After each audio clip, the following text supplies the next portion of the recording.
Good morning and welcome to Campbell's Company's fourth quarter fiscal 2025 earnings conference call. Today's conference is being recorded. All lines will be muted during the presentation portion of the call, with an opportunity for questions and answers at the end. If you would like to ask a question, please press star 1 on your telephone keypad. I would now like to turn the call over to Rebecca Gardy, Chief Investor Relations Officer at Campbell's. Good morning and welcome to the Campbell's Company fourth quarter fiscal 25 earnings conference call. I'm Rebecca Gardy, Campbell's Chief Investor Relations Officer. Joining me today are Mick Beekhuizen, Chief Executive Officer, and Carrie Anderson, Chief Financial Officer. Today's remarks have been pre-recorded. Once we conclude the prepared remarks, we will transition to a live webcast Q&A. The presentation, a transcript of management's prepared remarks, and today's earnings press release have been posted to the Investor Relations section of our website, thecampbellscompany.com. Following the conclusion of the Q&A, a replay of the webcast will be available at the same location, followed by a transcript of the entire call, including the Q&A, within 24 hours. Slide 2 outlines today's agenda. Mick will provide insights into our fourth quarter performance as well as our in-market performance by division. Carrie will then discuss the financial results of the quarter in more detail and review our guidance for the full fiscal year 26. Please note that all references to in-market performance refer to a 13-week period for the fourth quarter and a 52-week period for the full year for comparative purposes. I would also point out that beginning in fiscal 2026, we will change how we report share of chips for our Cape Cod, Kettle Brand, and Late July brands. Cape Cod and Kettle Brand will be compared against the total potato chip category, replacing the current comparison to the kettle-cooked potato chip category. Late July will be compared against the total tortilla chip category, replacing the current comparison to the natural and organic tortilla chip category. We believe these changes will better reflect the in-market performance for our brands and will highlight their favorable positioning within the chips category. In addition, beginning in fiscal 26, the snacking and meals and beverages retail business in Latin America is managed under our meals and beverages segment. On our call today, we will make forward-looking statements which reflect our current expectations. These statements rely on assumptions and estimates which could be inaccurate and are subject to risk. Please refer to slide 3 of our presentation or our SEC filings for a list of factors that could cause our actual results to vary materially from those anticipated in the forward-looking statements. Because we use non-GAAP measures, we have provided a reconciliation of each of these measures to the most directly comparable GAAP measure in the appendix of our presentation. And now it is my pleasure to turn it over to our Chief Executive Officer, Mick Beekhuizen. Mick? Thanks, Rebecca. Good morning, everyone, and thank you for joining our fourth quarter fiscal 25 earnings call. Our fourth quarter earnings performance was slightly ahead of our expectations as we continue to successfully navigate the dynamic operating environment. Meals and beverages in-market consumption continued to outpace the category. Our snacks business saw sequential improvement in net sales and in-market consumption, along with better sequential share performance across several key brands. Collectively, the in-market performance of our 16 leadership brands was in line with overall category performance. As we have seen over the last few quarters, consumers remain cautious and intentional with their spending. They continue to seek value in a variety of ways, such as cooking at home, a behavior that fuels growth in our meals and beverages business. Consumers are also increasingly seeking flavor-forward offerings, premium experiences, and health and wellness benefits. These trends are the backdrop for exciting innovations and incremental brand support across both divisions. Finally, as outlined in our press release, we issued fiscal 2026 guidance reflecting the anticipated tariff impact while continuing our commitment to prioritize innovation and increase marketing investments to support our amazing portfolio of brands and deliver increased cost savings. Carrie will provide more details on our guidance in a moment. Now let's turn to the key highlights from our fourth quarter and full year results. In-market consumption during the quarter declined 1%, while organic net sales declined 3%, with the bulk of the difference being driven by the favorable shipment timing in the third quarter reversing in Q4.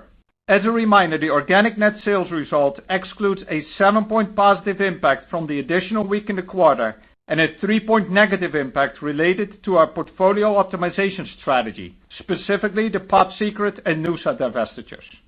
Overall results for the quarter were slightly ahead of our expectations, with net sales up 1% and adjusted EBIT and adjusted EPS down 2% versus prior year. On a full-year basis, net sales grew 6%, primarily due to the positive impact from the Sovos acquisition, while adjusted EBIT increased 2%. Full-year volume declined 1%, but if we had owned Sovos for the full period, pro forma year-over-year volume would have been flat. Adjusted EPS of $2.97 included a slightly better than expected impact of 2 cents due to tariffs. Before reviewing the performance of our divisions and brands, I wanted to highlight the framework we use to guide how we connect with our consumers across our portfolio. As consumers become increasingly deliberate in their choices, it's more important than ever that we are equally intentional in how we engage them. Specifically, our portfolio has a right to win across 4 key areas, highlighted on the page here. These are areas where consumer demand is growing and where our brands are well positioned to lead.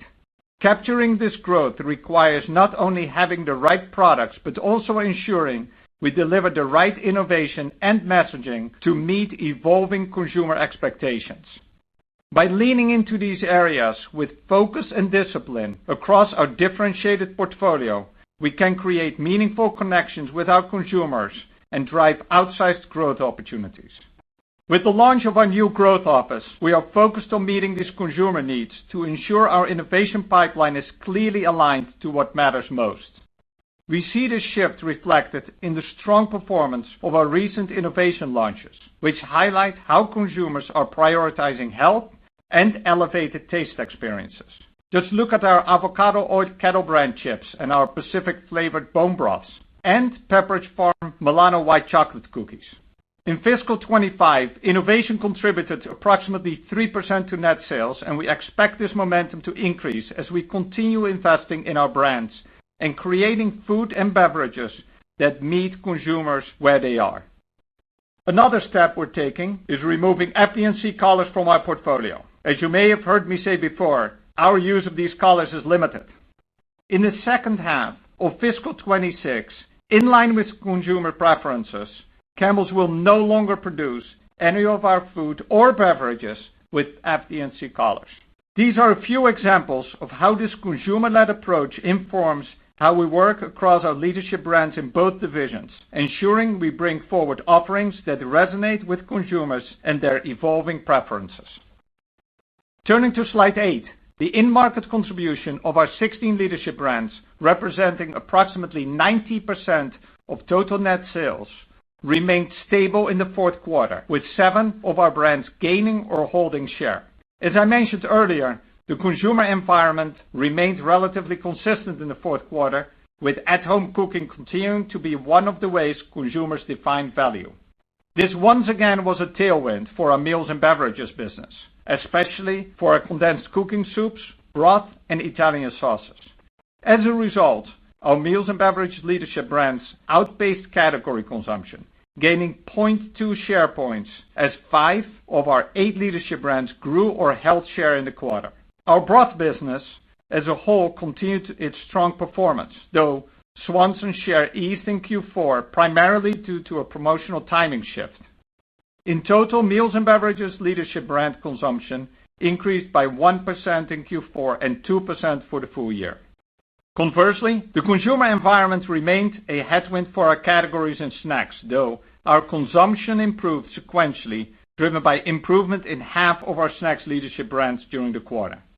In snacks, 2 of our 8 leadership brands grew or held share. Pepperidge Farm held share, while Snack Factory, which has a presence in both the deli and snack aisles, grew share by 0.7 points.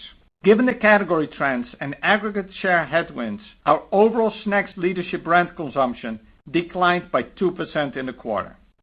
In fiscal 25, the growth in both consumption and share in our meals and beverages business offset the consumption and share decline in snacks, underscoring the strength, resilience, and balance of our combined leadership brands portfolio. Let's take a closer look at each division, beginning with meals and beverages on slide 9. Organic net sales decreased 3% for the quarter, with volume and mix down 4%.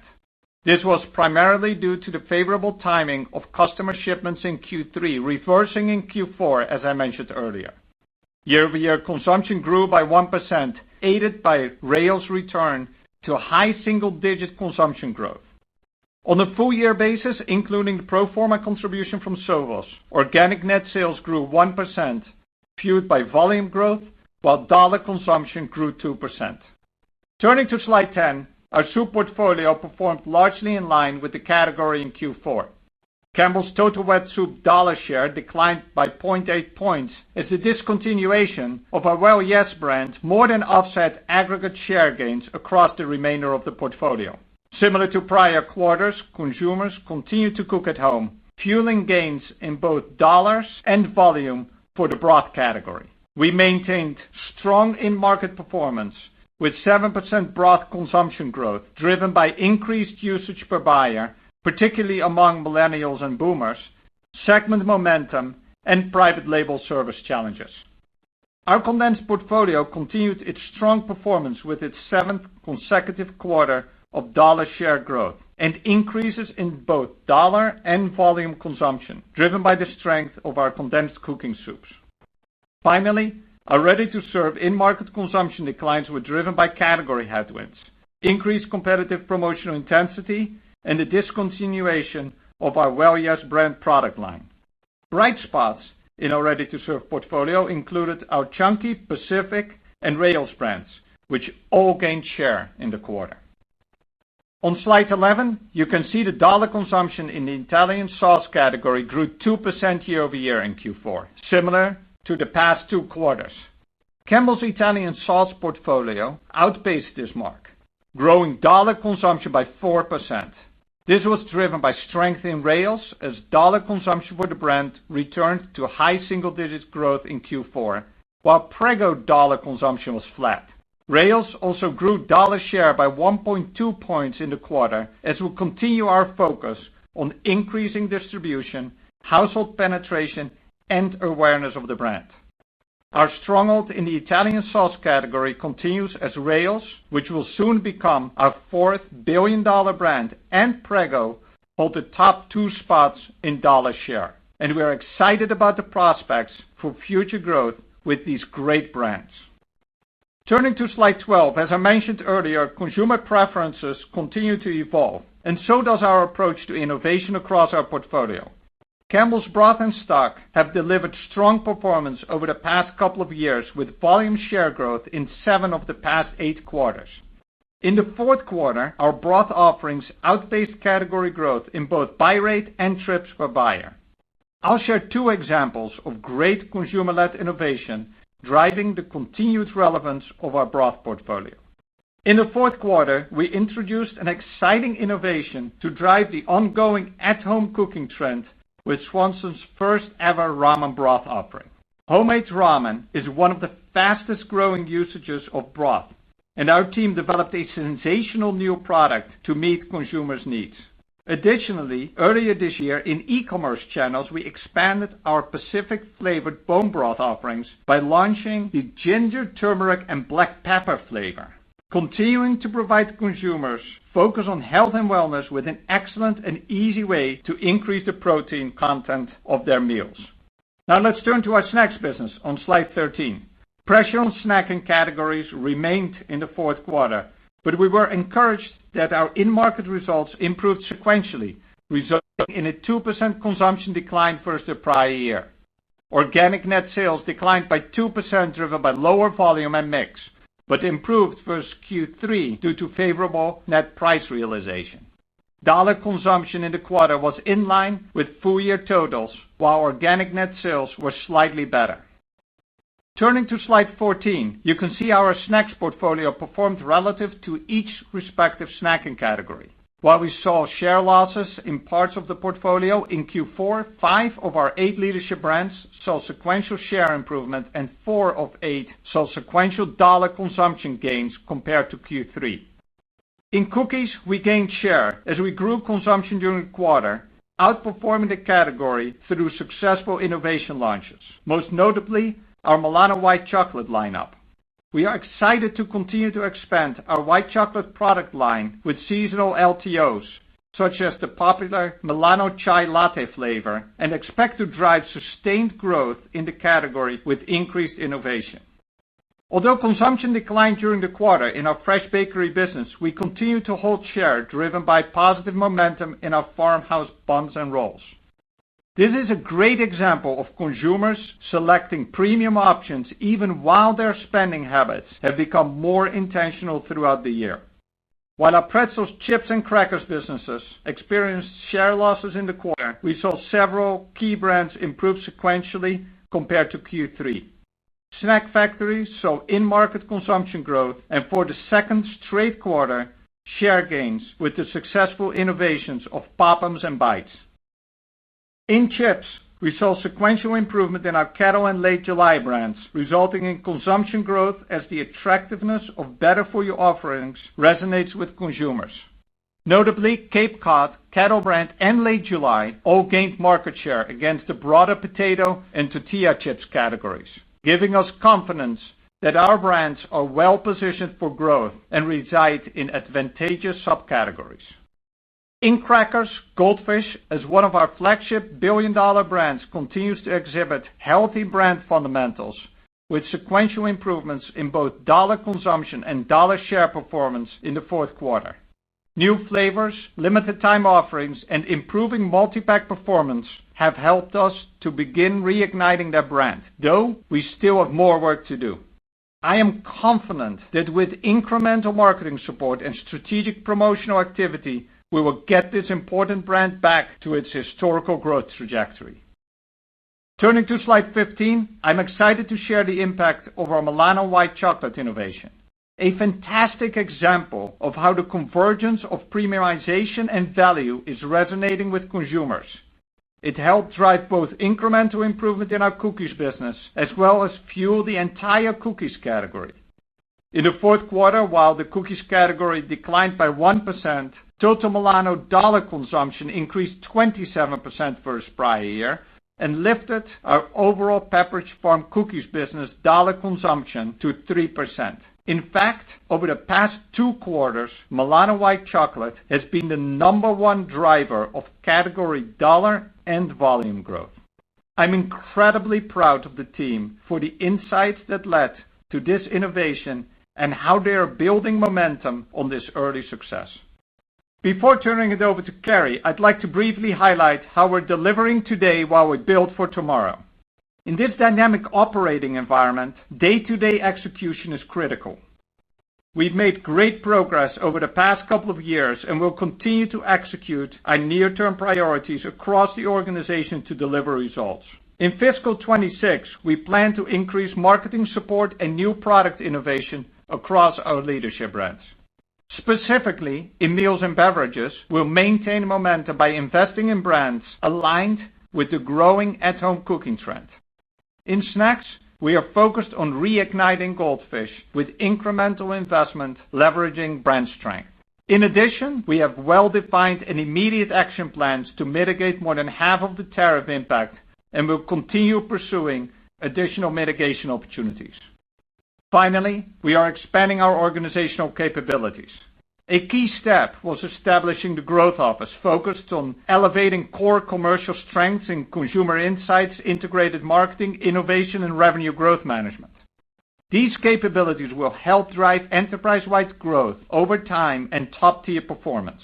We're also continuing to invest in digital transformation to boost agility, efficiency, and effectiveness.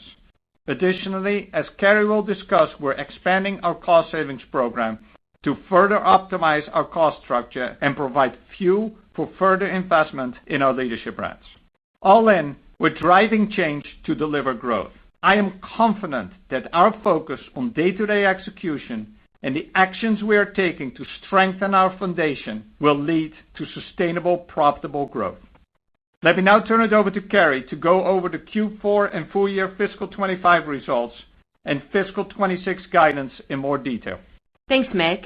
Turning to our Q4 results, as Mick said earlier, our fourth quarter performance was slightly ahead of our expectations. As a reminder, our Q4 and full year results include the contribution of an additional week in fiscal 25.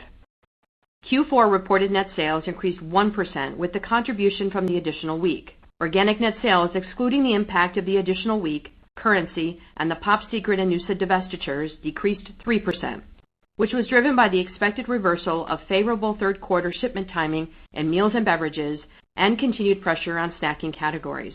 As a reminder, the Sovos acquisition was fully included in organic growth in the fourth quarter following the anniversary date of the acquisition in Q3. Adjusted EBIT decreased 2%, including the benefit of the additional week, with adjusted EBIT margin down 50 basis points, including a 30 basis point impact from tariffs. Adjusted EPS of 62 cents was lower by 2%, with the additional week contributing 6 cents, partially offset by an approximate 2-cent headwind from tariffs and an approximate 2-cent impact from divestitures in the quarter. Turning to slide 19, for the full year, net sales increased 6%, primarily driven by the contribution of the Sovos acquisition. Organic net sales decreased 1% compared to the prior year, driven by modestly lower volume and mix and net price investment. Full-year adjusted EBIT increased 2%, driven by the contribution of the acquisition and the additional week in fiscal 25, partially offset by lower adjusted EBIT in the remainder of the business. Adjusted EPS decreased 4%, driven by increased interest expense. The modest Q4 headwind from tariffs and the full-year impact of divestitures offset the benefit of the additional week in our full-year adjusted EPS results.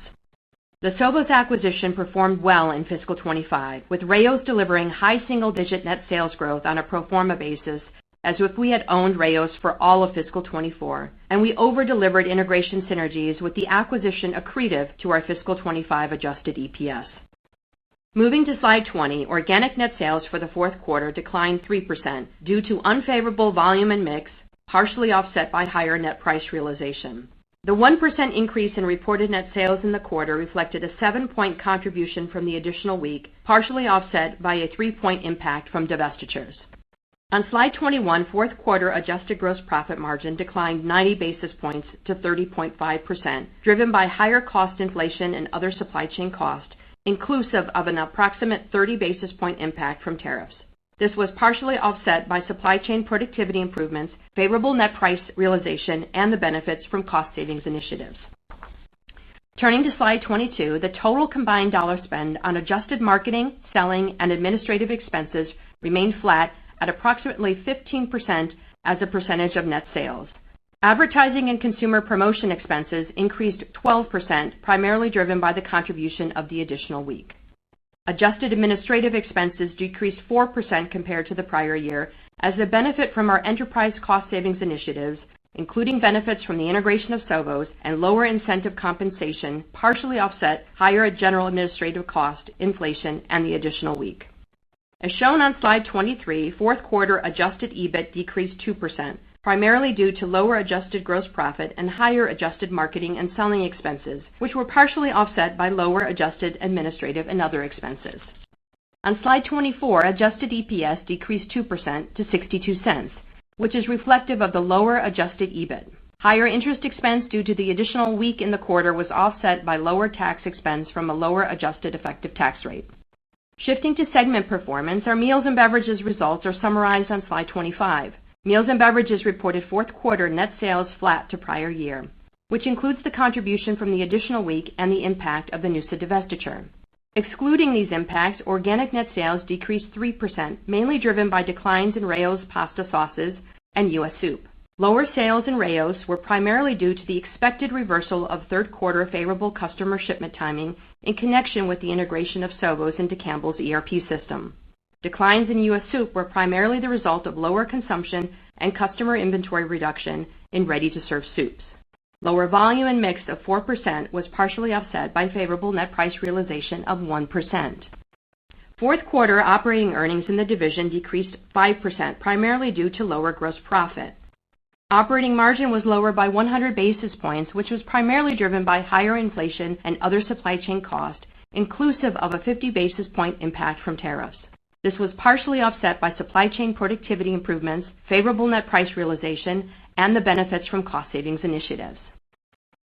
Turning to slide 26, Snacks reported a 2% increase in net sales, which includes the contribution from the additional week and the impact of the Pop Secret divestiture.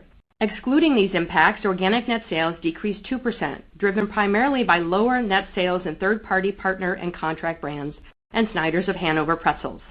Organic net sales were impacted by unfavorable volume and mix of 5% and favorable net price realization of 2%. Snacks Q4 year-over-year organic net sales improved sequentially from Q3 due to improved net price realization. Snacks operating earnings in the quarter were comparable to prior year, while operating margin decreased 30 basis points to 14.2%. The margin contraction reflected higher marketing and selling expenses, which offset gains from stronger gross profit and lower administrative and other expenses. Turning to slide 27, we generated $1.13 billion in operating cash flow in fiscal 25, slightly lower than the prior year period driven by changes in working capital, in part due to tariff mitigation strategies. Capital expenditures were $426 million for the year, 18% lower than prior year. We remain committed to returning cash to shareholders with $62 million in share repurchases during the year and $459 million of dividends paid, including a 5% dividend increase that was effective in the third quarter of fiscal 25. Our net debt to adjusted EBITDA leverage ratio at the end of the fiscal year was 3.6 times, down from 3.7 times at the end of fiscal 24. At the end of the fourth quarter, the company had approximately $132 million in cash and cash equivalents and approximately $1.5 billion available under our undrawn revolving credit facility. Turning to slide 28, in fiscal 26, we expect a more significant impact from tariffs.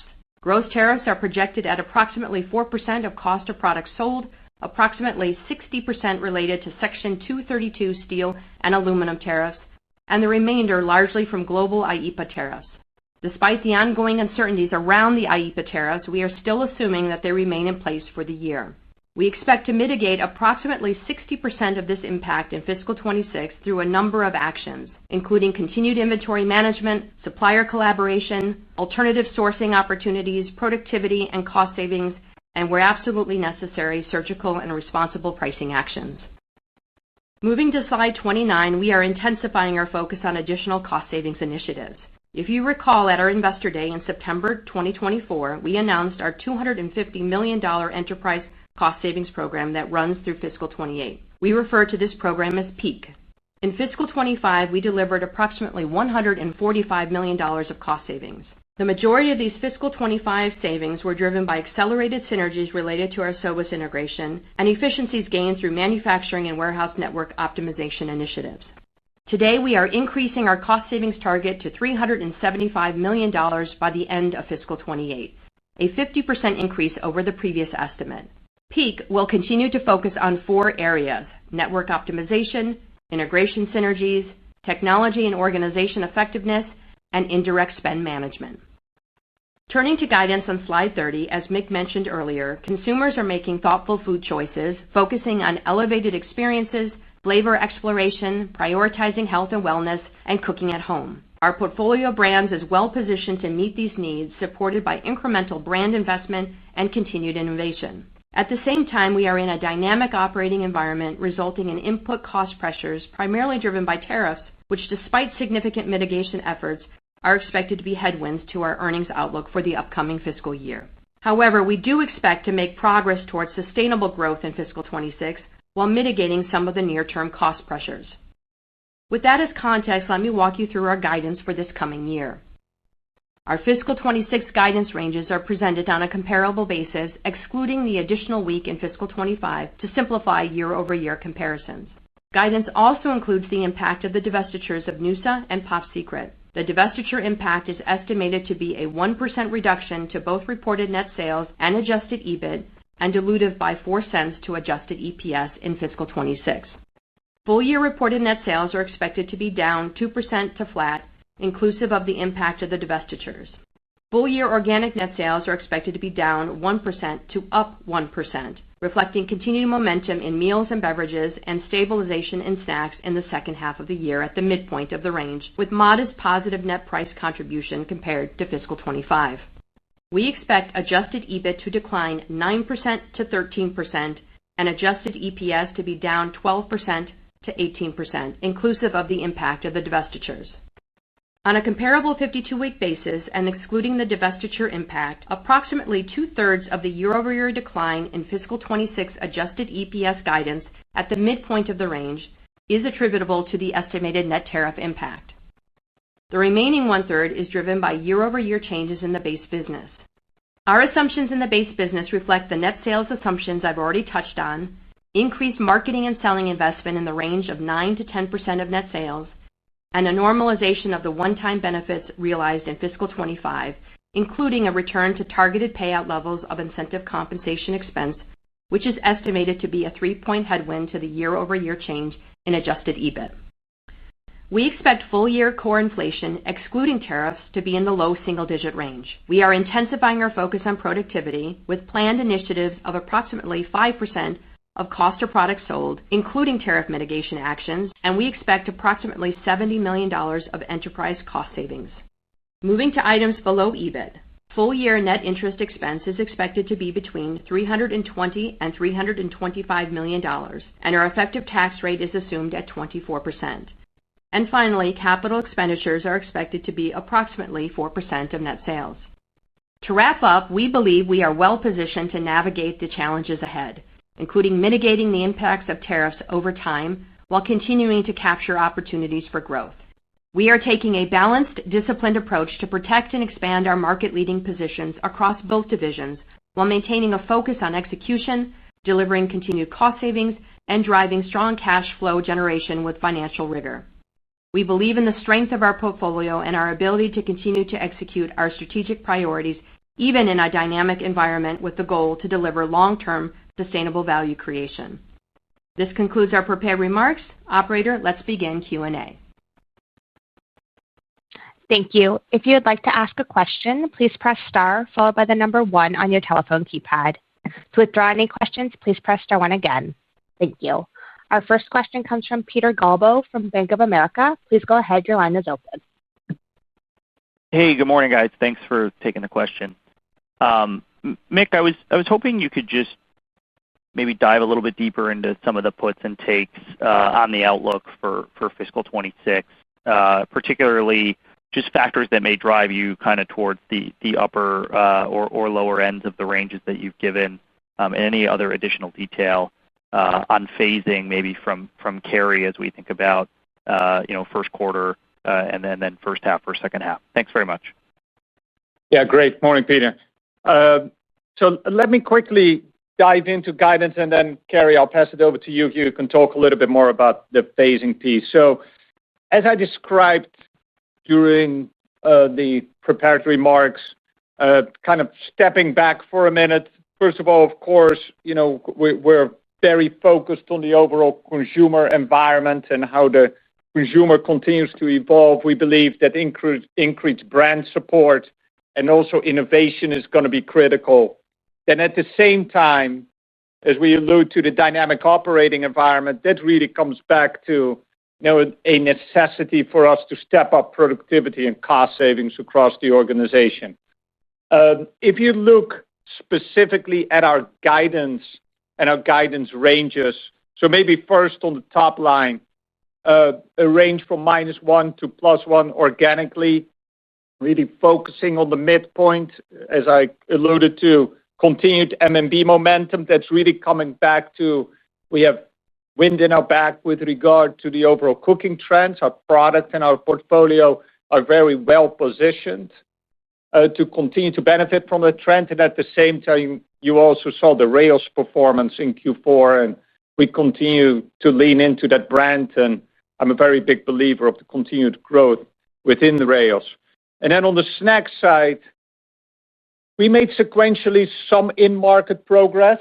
That being said, we are still down year over year in Q4.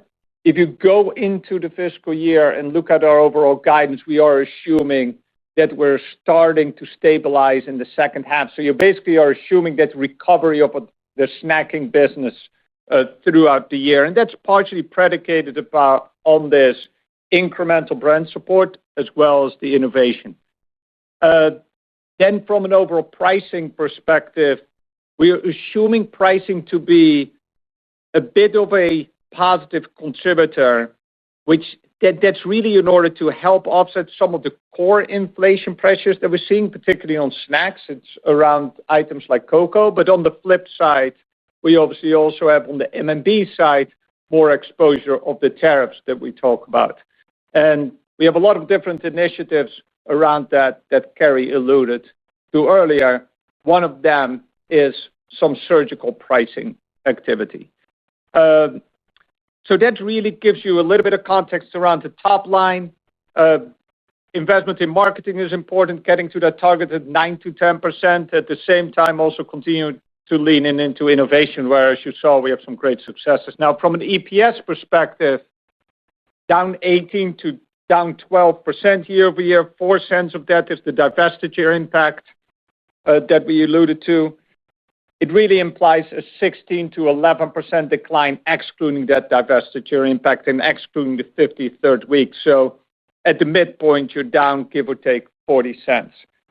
2/3 of the decline is really because of the net tariff impact that we talked about. Carrie talked about it earlier in the prepared remarks. 1/3 is really coming back to what I just talked about, that top line trajectory that we've assumed, where at the midpoint of the range, we're assuming we're getting to 0% organic net sales growth, i.e., overall stabilization for the full year for the total company.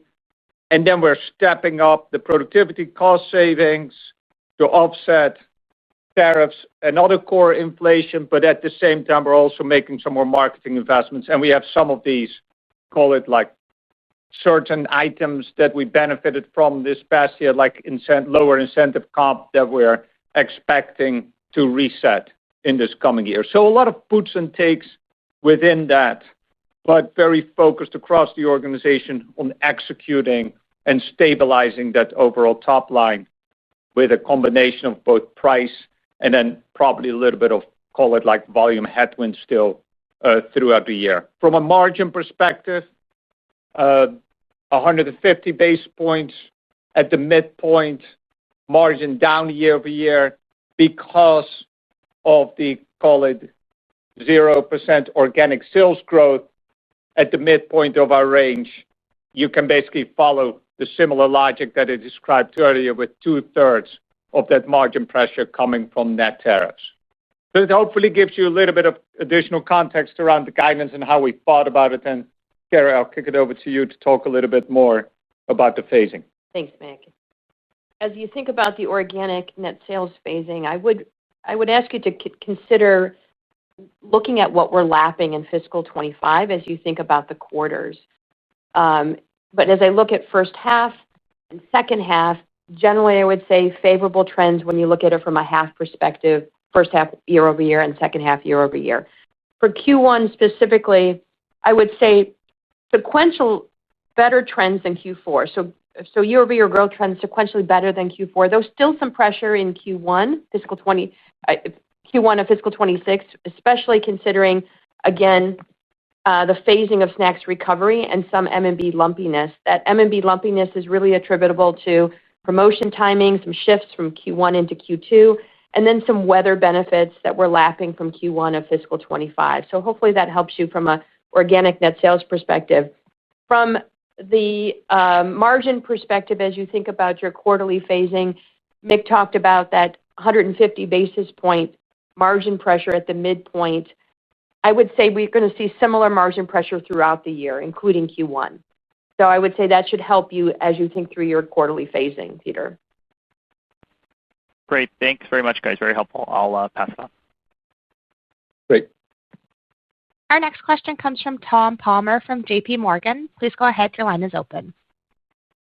Good morning, and thanks for the question. I wanted to just ask on the snack side, the outlook discusses the expected stabilization in the second half of the year. I wondered if you might talk a bit about what you're seeing today across categories and how you think about the path to stabilization this year, and maybe to what extent you kind of look at it as being more of a category driver versus more company-specific initiatives. Because in your answer to Peter, you did note a couple company-specific areas like innovation and marketing to help. Thank you. Yeah. Okay, great. So let me quickly give you a little bit of context. And first, let me step back with regard to overall snacking, and then I'll come back to some of the dynamics within our portfolio. When I look at overall snacking, first of all, snacking occasions are here and they're here to stay. If anything, they're stable to slightly growing. As we described in our earnings and in our deck, you saw that we're very focused on the fact that snacking behaviors are evolving. And as a result, we laid out the framework with a focus on premiumization, flavor exploration, as well as health and wellness, in order to make sure that we continue to connect and evolve with the consumer. That's on the one hand with regard to brand activation, because we actually believe our portfolio plays really well within these different trends and across this overall framework. But on top of it, it informs us how and where to innovate.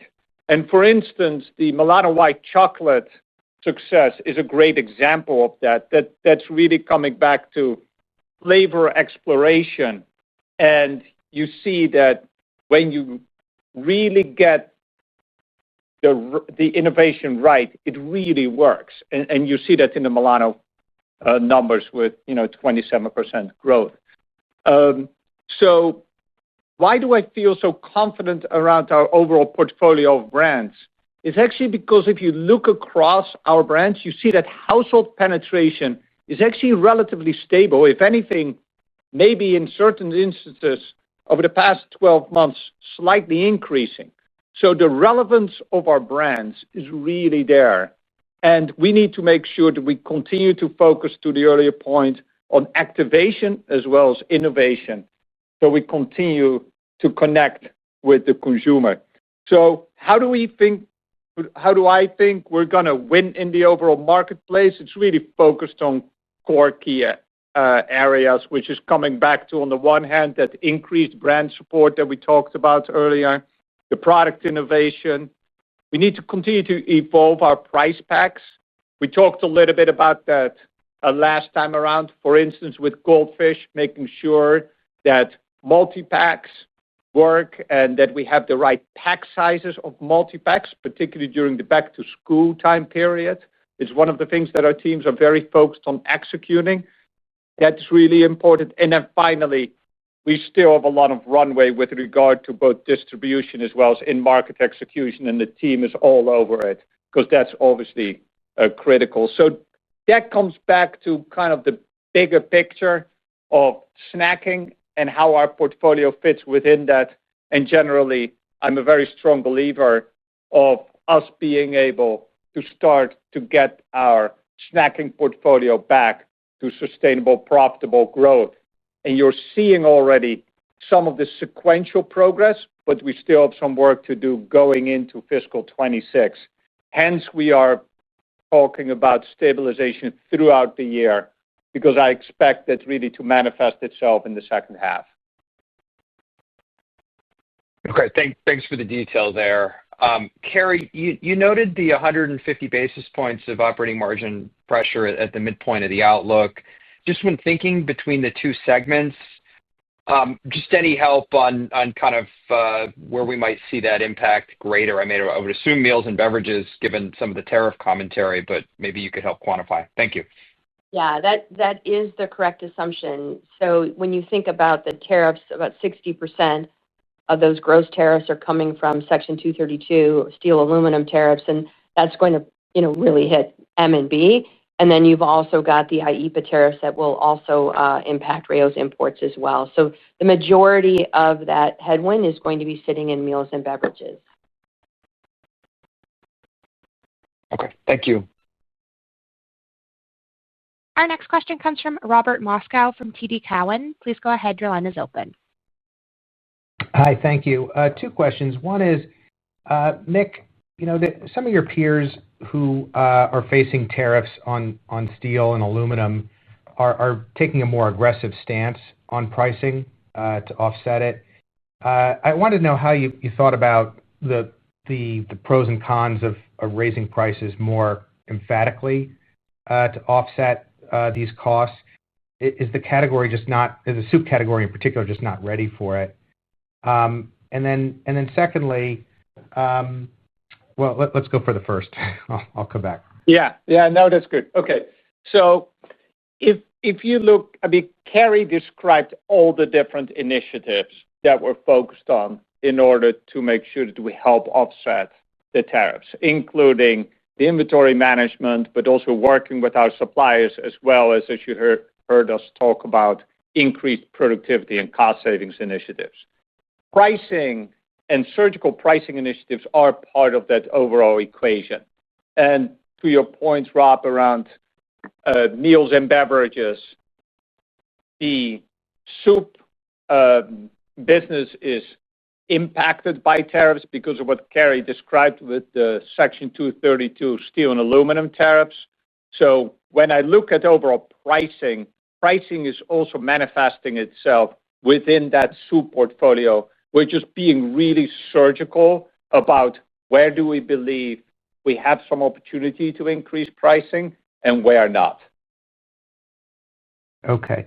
My follow-up was, I think the guidance for fourth quarter was for tariffs to be 3 to 5 cents of impact, and it ended up being 2. Were the costs lower than you expected, or am I not counting something that happened in maybe third quarter?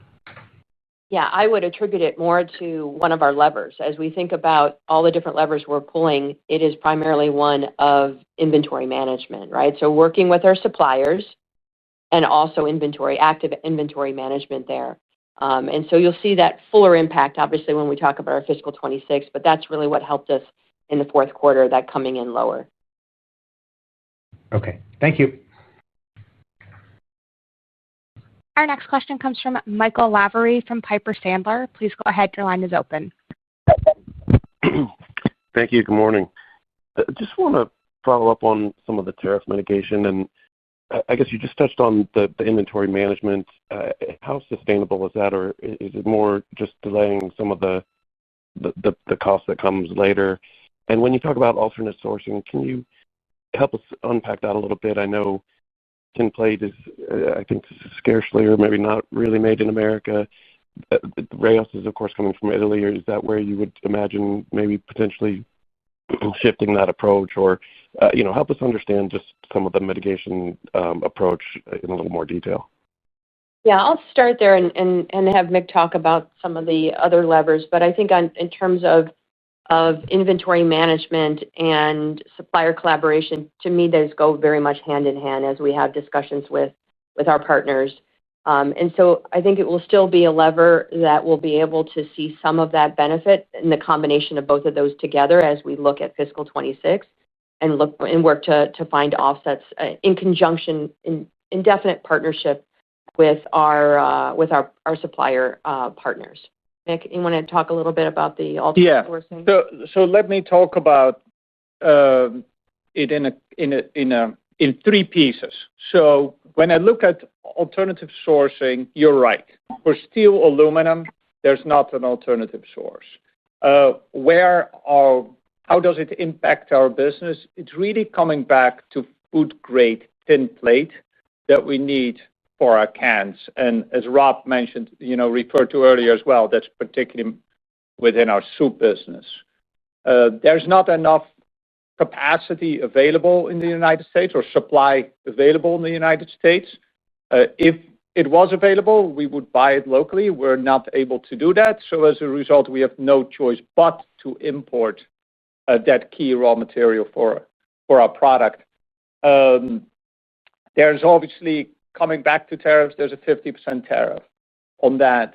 And that, as a result, is something that we're mitigating with other alternatives or trying to partially mitigate with other alternatives than an alternative source because that is not available. So that is, call it the steel aluminum bucket, I'll call it. Then the second bucket is rails.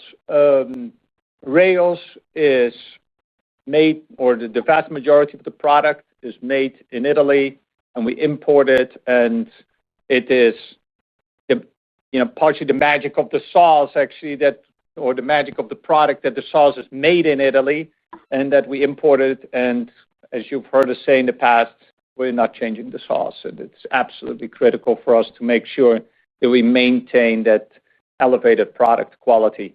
So again, there we have some flexibility with some production in Georgia, and we're working with the co-manufacturer on that with our partner in Italy. However, there's also only so much we can do around that. Then the third bucket is what I'll call rest of world IEEPA tariffs that Carrie referred to earlier.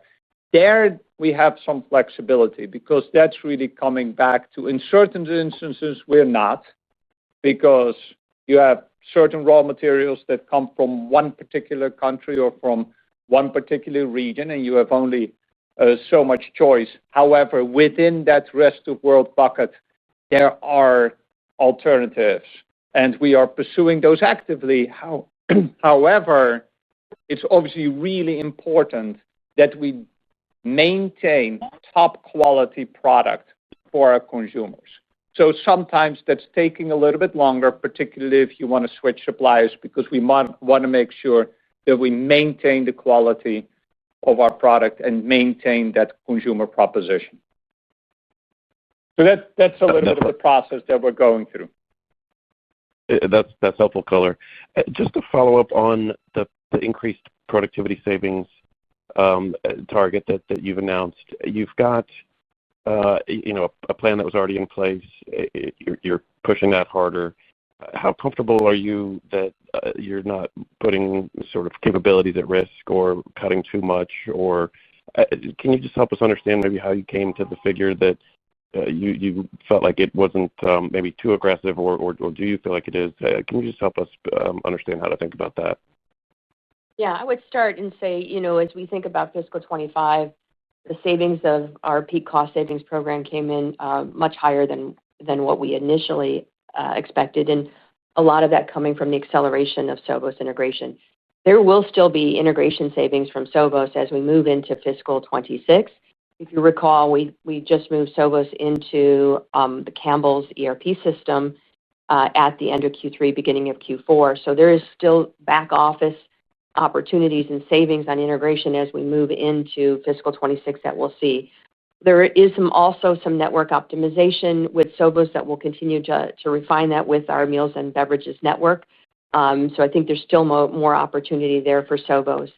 The other areas it's the same levers that we're pulling. And so whether it's org effectiveness, whether it's IT digital roadmap and driving more productivity through realization of our IT roadmap, whether it's our network optimization, which covers certainly broader than just our manufacturing plants. It also covers warehouses or logistics. So all of those areas, plus our indirect procurement team is doing a fantastic job there in identifying opportunities. So I think that I don't think, and I'll have Mick maybe comment, I don't think that there is anything that we're shortchanging. I think these are all areas of where I think we can continue to unlock efficiency and effectiveness through the things that we're doing as part of peak. Yeah, I'd add maybe to it the step up of productivity from historically we've done followed about like 3%. This year we're targeting around 5%. Definitely a lot of work across the organization, and I really applaud the team for stepping up the efforts across the board. It is a elevated target compared to what we've done in the past. However, the team is also identifying a lot of opportunities across the company and also collaborating across a lot of different functions in order to make sure that, one, we obviously deliver, but two, to your question, that we also don't undermine any capabilities, or if anything, we actually make ourselves better and stronger so we can continue to deliver and focus on delivering that growth that we're focused on. Okay, thanks. I'll pass it on. Our last question today will come from Jim Salera from Stephens. Please go ahead. Your line is open. Hey, Carrie. Thanks for taking our question. I wanted to start with just something you had said in a previous response to, I believe, Tom's question, that your brand's household penetrations are kind of flat to slightly increasing in certain areas. That would obviously imply that the volume pressure is more from either a frequency or a mix. Can you just talk through what gives you confidence that you can start to see an uplift either again on mix or volume if the consumer environment doesn't really improve in 26? And are there any brands like Rao's comes to mind, obviously, where there's still kind of an awareness opportunity and you expect to get some lift from that on marketing to drive further household penetration? So, maybe the portfolio as a whole and then kind of thoughts on scaling Rao's awareness with the increased marketing. Yeah. Okay. Great. So you're right. If you look back to my earlier comment, household penetration flat to slightly increasing means that the buy rate is down a little bit. And that comes back to what we're focused on is our brands continue to maintain relevance. You see that back to the household penetration reference. They are still showing up in the households. We need to make sure that we continue to keep or increase that overall buy rate. And by the way, we also still have opportunity to continue that household penetration across the board, right? It's really those two levers. And that's why we come back to what I described earlier, that brand support is so important in order to make sure that we maintain or increase that overall awareness. And then on top of it, innovation can really further support increased buy rate because you're providing more variety. That also comes back with, for instance, the price pack architecture that I mentioned earlier, making sure that we have the right packs available at that proper decision point, like, for instance, back to school, making sure that we have those Goldfish multi-packs available across the store.